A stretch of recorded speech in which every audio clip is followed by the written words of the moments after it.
사랑하는 영락교회 지체들에게 주 안에서 평화 인사를 전합니다.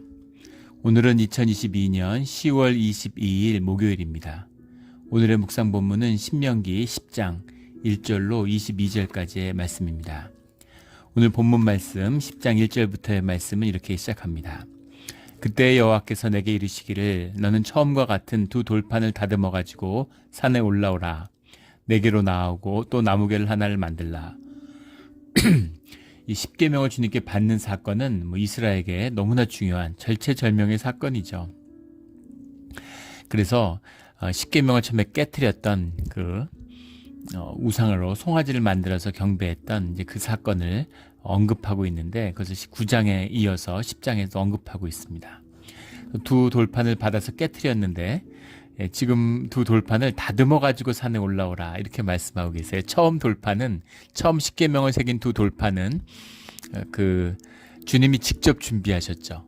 주님이 직접 준비하셨는데 이번에는 돌을 다듬어서 처음 것과 똑같이 만들어 와라. 모세가 깼으니까 모세가 갖고 올라오는 그런 의미, 돌판 두 개를 또 만드는 게 어렵거나 힘들거나 번거로운 일이 주님께는 아니었겠죠.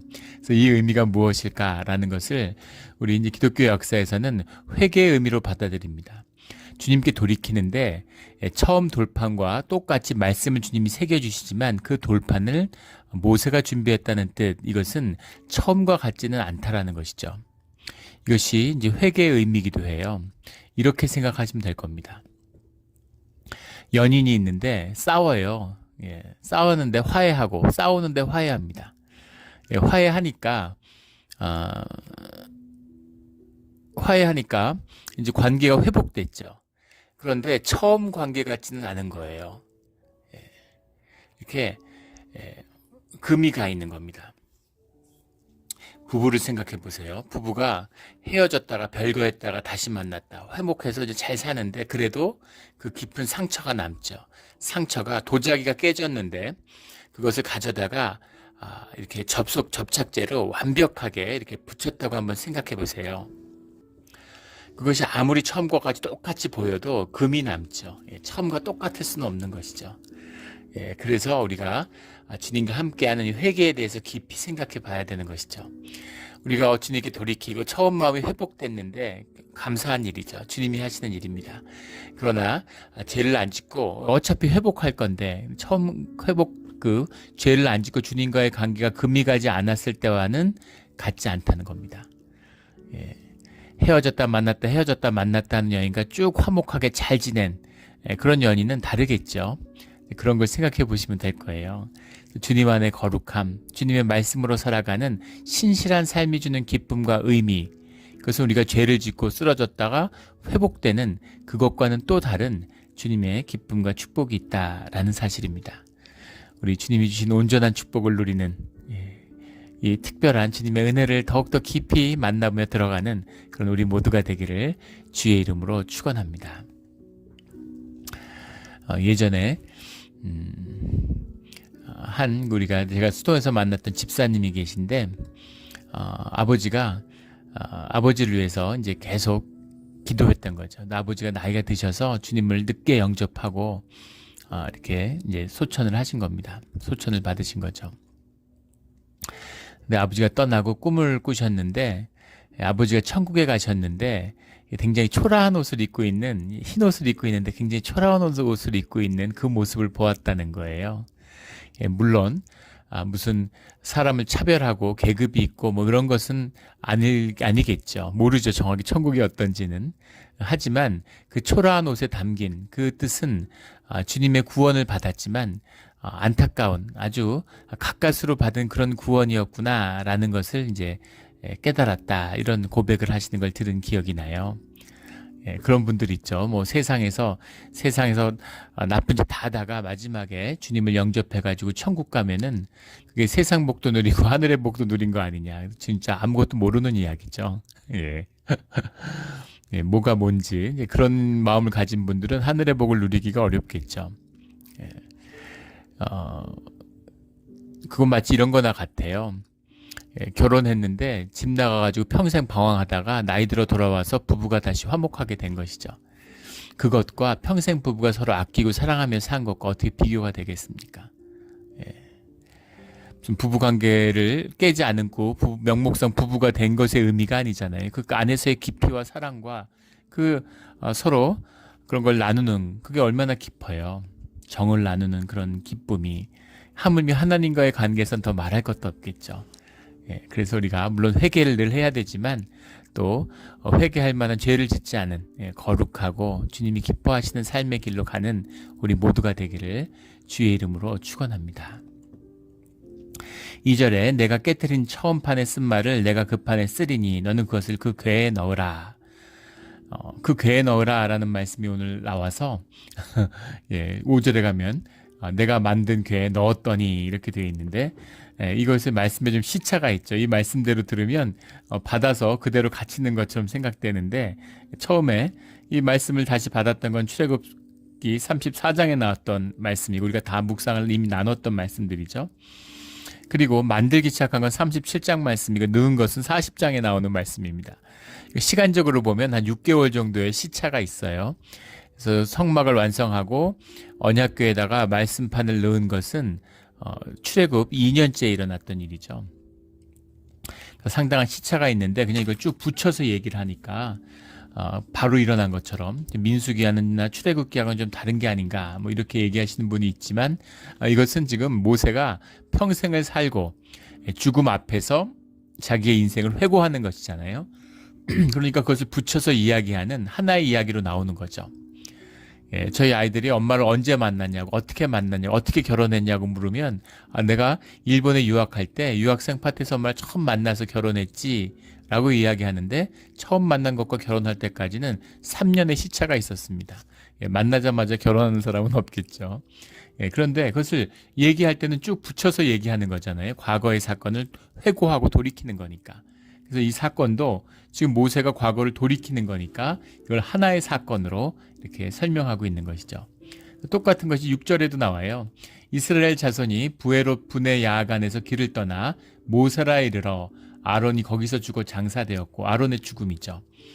모세라에서 죽었다. 민수기 33장에는 모세롯이라고 되어 있죠. 복수로 되어 있는 징벌들이라는 말입니다. 우연이 없죠. 아론이 거기서 죽어서 장사되었다라는 건 아론도 자신에 대한 책임을 진 것이다라는 것을 볼 수 있는 부분입니다. 부에롯 분의 야간이라는 말은 야간 아들들의 우물물이라고 되어 있는데 문제는 민수기 33장을 보면 30장인가요? 33장인가요? 거기 보면 이 가는 방향이 반대로 나오죠. 모세라에서 부에롯 분의 야간으로 갔는데 여기서는 부에롯 분의 야간에서 모세라로 나온 것으로 되어 있습니다. 그리고 반대로 되어 있느냐? 왜 같은 사건인데 그런데 사실은 부에롯 분의 야간과 모세라를 여러 번 돌았겠죠.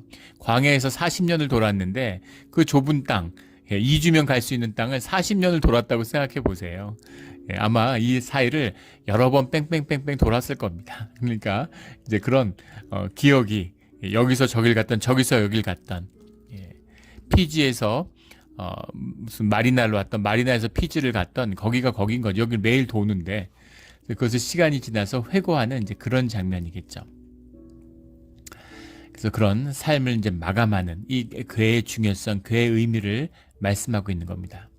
8절에 그때 여호와께서 레위 지파를 구별하여 여호와의 언약궤를 매게 하며 여호와 앞에 서서 그를 섬기며 또 여호와 이름으로 축복하게 하셨으니 이 레위 지파라고 하는 것이 주님에서 구별된 왜 레위 지파가 구별되었을까? 이것의 이제 근원적인 의미는 6월절에서 찾을 수 있죠. 6월절에서 이 양의 피를 바르지 않는 모든 애굽의 장자들을 하나님이 데려가셨죠. 그리고 동시에 이스라엘에게 첫 아들들을 요구했습니다. 그것이 주님의 것이다라는 거죠. 주님의 것이다라는 의미는 주님을 섬기는 자들이 돼야 된다라는 의미인데 그 주님을 섬기는 첫 아들의 의미를 받은 것이 그 의미를 전달받은 그 의미를 위임받은 것이 이제 레위 지파죠. 레위 지파가였을까? 그건 주님의 선택이지만 황금 송아지 사건에서 레위 지파가 그것에 얽히지 않았다고 하는 그런 의미로서 하나님을 섬기는 일에 구별되었다. 이렇게 보통 봅니다. 근데 레위 지파의 일이 무엇이냐? 그래서 언약궤를 맺는 주님을 섬기는 일, 그리고 여호와의 이름으로 축복하는 일이다 하는 것이죠. 제사장의 일들을 레위 지파가 대행하고 있는 겁니다. 레위 지파의 의미라고 하는 것을 우리가 새겨봐야 될 것은 무엇이 있냐면, 지금 현대 교회에서 목사를 레위 지파처럼 그렇게 이제 말씀하시는 그런 설교를 들은 적이 있어요. 아니죠. 목사가 레위 지파일 리도 없고 목사는 성직자도 아니죠. 그러나 우리 모든 크리스찬이 레위 지파의 정신과 마음을 새길 필요는 있습니다. 하나님을 섬기고 하나님의 백성으로 살아가는 의미가 무엇인가라는 거죠.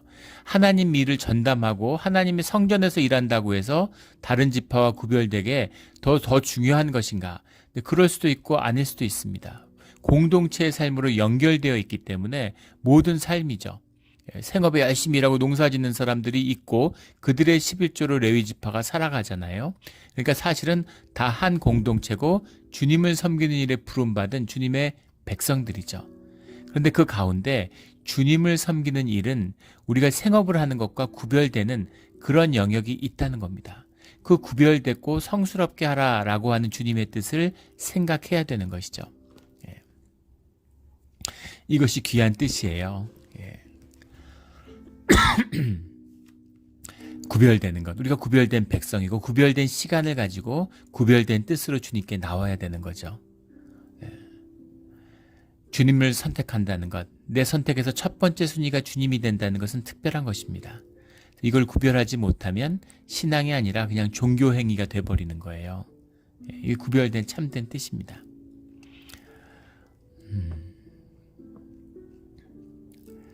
그런 일들은 이제 없어야 되는데 처음에 교회 오니까 우리 그 예배당에 물건들이 막 없어져요.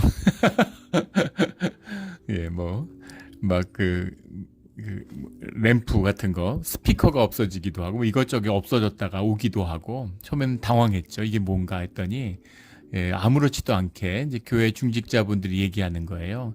누가 가져가서 쓰려고 가져갔을 거라고 이렇게 얘기를 해요. 우리 몬트레이 교회에 참 부끄러웠던 시절의 이야기죠. 그 의미가 뭔지 모르는 거예요. 교회 물건 갖다가 쓸 수 없다는 게 아닙니다. 그런데 내 건 것이죠. 내가 교회에 도네이션 했는데 마음에 안 들고 교회가 내 뜻대로 안 되면 또 기분 나쁘면 가져가고, 또 교회에 있는데 내가 쓰고 싶으면 갖다가 쓰고.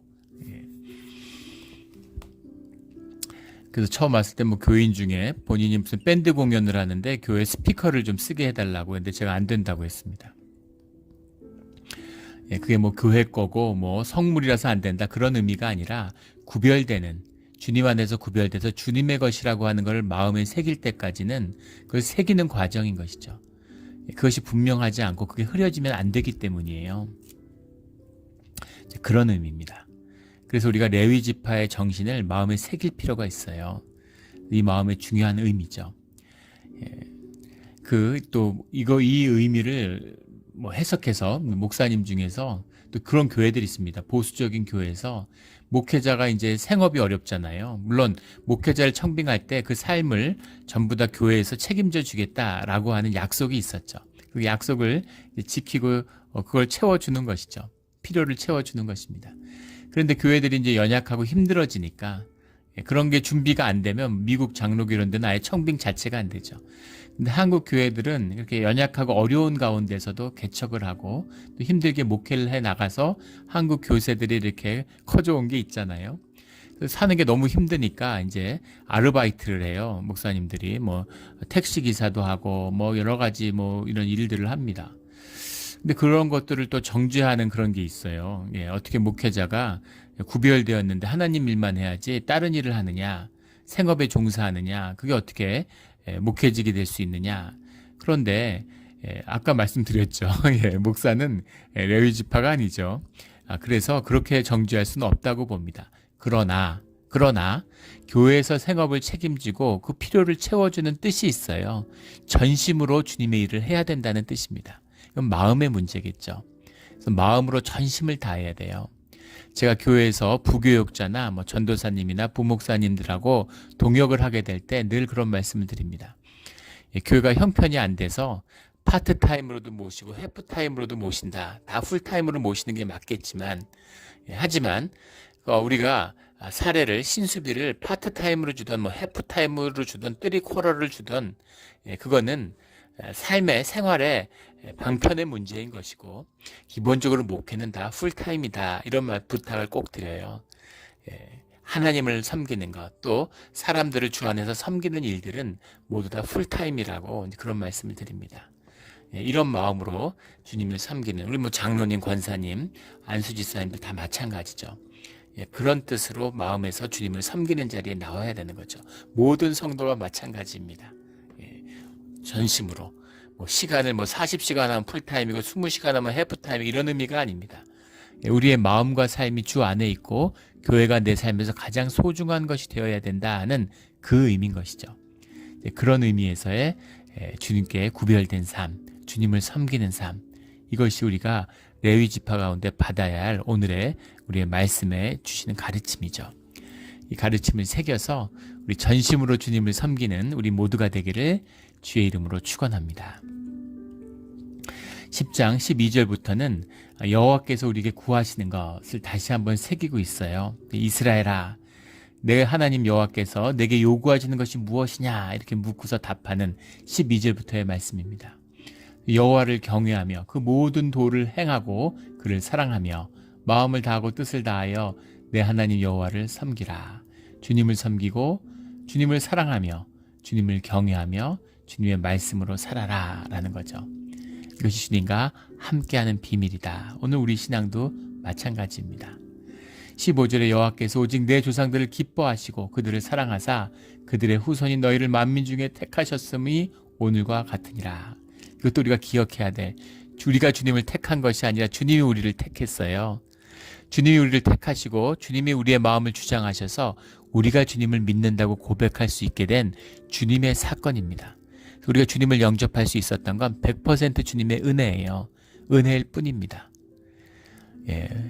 무슨 종교에서는 기독교가 타락하니까 무슨 결심기도 무슨 구원의 확신, 이거 구원파가 만들어낸 건데 이게 우리 제자 훈련하는 데도 보면 다 들어와 있어요.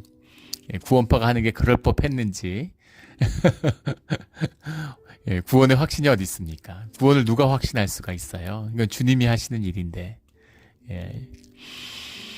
내가 믿는, 우리 집회 같은 데 가면 주님을 믿기로 결심한 사람들 앞으로 나오라고 그럽니다. 그게 말이 됩니까? 내가 주님을 믿기로 결심하는 게 무슨 의미가 있어요? 내 의지로, 내 에고가, 내 의지가, 내 뜻으로 주님을 믿고 주님을 선택했어요. 주님을 높여드려요, 내가 주님을 섬겨드려요. 그게 아니라는 것이죠. 내가 주님 하늘 보좌에 앉혔다가 마음에 안 들면 끌어내리고 내가 앉고, 이게 무슨 의미가 있습니까? 이게 종교죠. 종교의 행위입니다. 모든 것이 나를 십자가에 못 박고 내 목을 꺾고 주님께 순종하는 것이에요. 주님의 말씀을 듣고 내가 이해가 되든 안 되든 납득이 되든 안 되든 주님이 나의 주인이기 때문에 주님의 말씀에 따라 사는 것입니다. 이게 우리 신앙이에요. 주님이 우리를 택하셨다. 주님의 은혜다라는 걸 기억해야 되는 거죠. 내가 할례 받아서 내가 아브라함의 자손이니까 내가 율법을 지키니까 다 그런 게 아니라는 겁니다. 이걸 시작하는 모세 때부터 얘기하고 있는데 결국 유대가 이스라엘이 그것을 잃어버리죠. 이것이 인간의 종교심, 우리의 악한 육성의 우리의 본능인 것입니다. 본능에 따라 살면 짐승인 것이죠. 주님의 말씀으로 살아야 되는 것이죠. 이렇게 말씀하고 성경의 뜻이 분명한데 매일 성경을 읽고 성경을 묵상한다. 성경을 옷에다 주렁주렁 매달고 다니고 이마에다 매달고 다니는 그런 유대인들이 주님의 말씀을 잃어버린 거예요. 그 뜻을 잃어버린 겁니다. 내 뜻대로, 내 눈에 보이는 대로, 내 마음에 맞는 대로 말씀을 왜곡하고 말씀을 폐하였기 때문인 것이죠. 깨끗한 마음으로 말씀을 사는 우리 모두가 되기를 주의 이름으로 축원합니다. 16절에 그러므로 너희는 마음의 할례를 행하고 다시는 목을 곧게 하지 말라. 이스라엘은 목이 고준 백성이라고 하면 참 목이 고준 백성이죠. 우리 한국 사람들도 그렇지 않습니까? 의롭고 이해가 되는 면도 있죠. 이스라엘도 마찬가지. 한국하고 이스라엘은 참 비슷합니다. 유대인들은 동양의 유대인이라 그러잖아요. 너무너무 흡사해요. 수많은 핍박과 외침에 시달리다 보니까 거기서 나를 지켜야 되는 거잖아요. 그러니까 정말 강철 같은 에고를 만든 것이죠. 그래서 우리가 세계의 중심이고 우리가 선택받은 민족이고 하늘에서 천성 강림신하 하늘에서 온 민족이다. 막 이런 식의 그런 말도 안 되는 우월감. 우월감의 다른 한쪽은 열등감이죠. 중국에 흡수되지 않기 위해서 일본에 휩쓸리지 않기 위해서 나를 지켰던 그런 강력한 애고가 있었기 때문에 살아남았겠죠. 민족으로. 그러나 그 목이 고준 것으로 주님을 영접하고 주님과 함께 할 수는 없어요. 주님이 왜 그러셨는지 은혜로 구속해 주셨습니다. 연약하고 불쌍한 민족이고 작은 민족이니까 그랬겠죠. 그래서 선교의 도구로 써주셨어요. 그 강함을, 그 강인함을 주님이 써주시는 거죠. 우리 이민자들 보세요. 한국 사람들이 얼마나 똑똑하고 얼마나 강인한 민족인가 하는 것을 이민자들을 봐도 볼 수 있죠. 그런데 그 주님 안에서 부드럽고 주님의 사람들은 부드럽습니다. 주님의 사람은 말랑말랑해요. 이거 아니면 안 되고 저거 아니면 안 돼. 이거 주님의 길이 아닙니다. 목이 고준 자들이 목을 곧게 하지 말라. 이거는 주님이 주시는 말씀입니다. 마음에 할례를 행하고 할례를 마음에 행해야 된다. 육신에도 행하지만 육신에 행하는 것이 의미가 아니라 중요한 건 마음에 행해야 된다. 육신에 행하고 마음에 행하지 않는 것은 마음에 행하고 육신에 행하지 않는 거하고만 못하죠. 못한 게 아니라 비교도 안 되는 거. 중요한 건 마음이죠. 마음의 할례를 행해라. 이렇게 신명기에서 분명히 말씀하고 있는데 이 말씀을 유대가 잃어버리는 것이죠. 안타까운 일입니다. 우리의 모습이죠. 말씀대로 살고 싶고 말씀대로 살려고 했는데 또 의롭게 되고 목이 곧아지고 주님을 잃어버리는 우리의 모습입니다. 처음에 정말 간절한 마음으로 주님 앞에 무릎 꿇고 새벽에 기도했는데 우리 교회는 그런 분은 없는 것 같은데 또 이것이 이제 종교화되고 교회가 막 세지고 커지고 막 이러면 그게 의가 돼요. 새벽 기도 30년 했다 막 이렇게 되는 겁니다. 평생 한 번도 안 빠졌다. 한국에 가면 그런 분들이 이제 왕왕 있죠. 그것도 물론 한국 교회에서 뿌리 깊은 또 그런 게 있는 것이겠지만 그런 종교성조차도 우리 이제 이민교회는 못하는 것이죠. 하지만 저는 그 반대로 그런 종교성이 무너져 내린 이 연약함, 이 부족함, 이것이 우리 이민교회의 소망이고 한국교회의 소망이 된다고 믿습니다.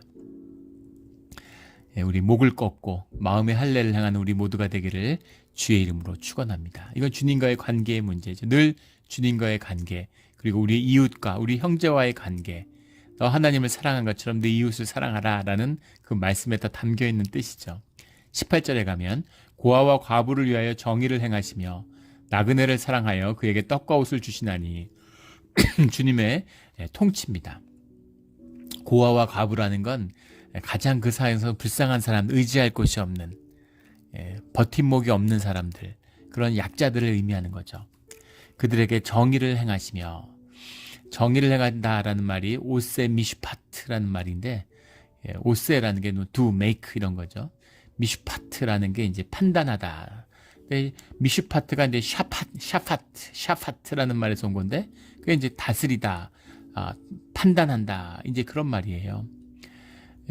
그런데 그 정의를 행한다라고 하는 것은 이제 하나님의 통치를 받는다라는 얘기잖아요. 하나님의 판단, 주님의 음성에 따라 주님의 인도하시는 뜻에 따라서 판단한다라는 겁니다. 그것이 주님의 공이고 정의를 행하시는 고아와 과부를 불쌍히 여기는 주님의 자비하신 마음이다라는 데 있는 거죠. 이것이 신앙의 아주 중요한 부분이에요. 나그네를 사랑하며, 나그네라는 건 이제 비지터 방문자를 의미하는 것이 아니죠. 이것은 이제 에일리언입니다. 에일리언.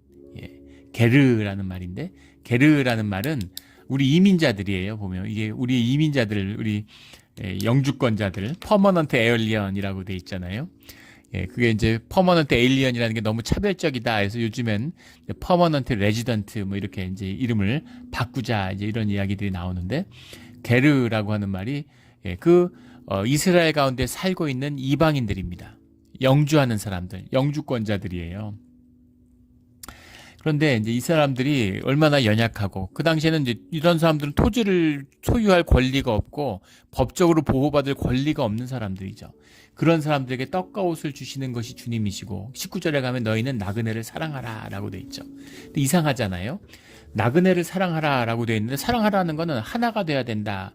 한 몸을 이루어야 된다라는 것이 사랑하라의 뜻인데 나그네를 사랑하면 다 이스라엘이지 나그네를 사랑하라는 게 무슨 말이야? 그냥 같은 이스라엘이 되고 무슨 혈통이나 혈족으로 나누는 것도 아닌데 그럼 같은 이스라엘이 되면 되지 왜 나그네를 사랑하라고 할까 하는 것이 이상하죠. 왜 그럴까요?